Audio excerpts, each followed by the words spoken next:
Welcome to this tutorial on how to see halt levels on Thinkorswim. In this video, we are going to explore the process of identifying halted stocks using the Thinkorswim trading platform. Understanding halt levels is crucial for traders since it enables them to manage their positions effectively during trading halts. First, let's start by logging into your Thinkorswim account to see. Once you reach your dashboard, navigate to the Market Watch tab. This is where you can access various market data and tools. Next, click on the Alerts sub-tab. To monitor halts specifically, you will want to set up alerts for stocks that may enter a trading halt. Next, you need to create a custom filter to identify the halt levels. Click on the Add Study Filter option within the Alert settings.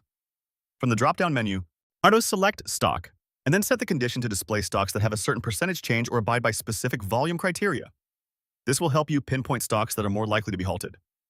Finally, keep an eye on the News and Strategy tabs, as they often provide insights into why a stock might be halted. By combining these tools, you can better manage your trades during halted conditions. Thank you for watching, and I hope you found this tutorial helpful. Be sure to subscribe for more trading tips and tutorials.